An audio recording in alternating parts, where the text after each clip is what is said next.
hello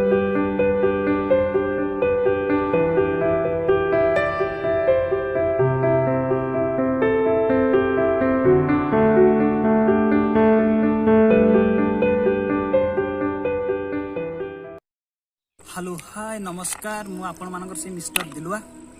उर्फ अतीतर स्मृति और वर्तमान को छाती जाबुड़ी धरी बंची गोटे जीवंत सब आज मु कहि आपण मानक आउ एक गप जड़े नाउरिया थाए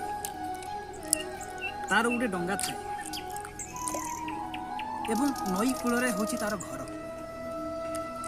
से नाउरीटी तार डंगार जत्न सबुदिन नौ थाए एवं से नाउरीटीर गोटे परिवार थाए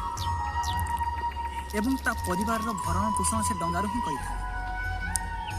डंगारे जेकोसी प्रकार असुविधा हुए ताकू सजाड़ा लगे से नाउरिया जमीक कौ जगार काठटी छिद्र हो जाए ताकू सजाड़ा लगे से नाउरिया दिने कौन हो डंगार जड़े सन्यासी चढ़ा जितेबाला सन्यासी सानिध्य पाईगला नाउरी सी निजक धन्य मन कला अरे जा हो आज मो भाग्य जड़े सन्यासी जुग सी आज मो डंगार तेरे मो मन में जी सब शंका अच्छी आज तो मुझे सब क्लीयर हो डाउट आज सब क्लीयर हो मन में जी सब शंका थी सी गुटी गुटी करके से सन्यासी जनक पचार लगे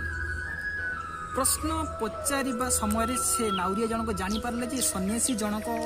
ब्रह्मचारी नुहंती किंतु गृहस्थ होईकी मध्य एते वैराग्य भाव केमिति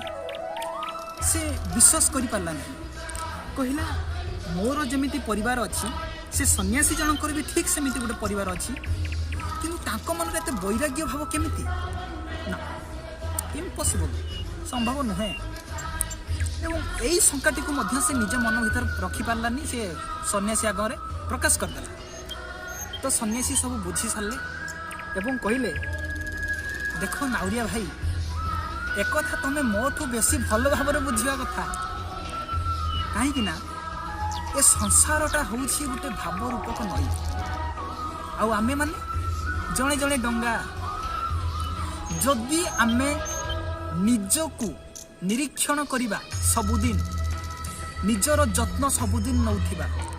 तेबे भाव रूपक नईरे आमे भासी चलीथिबा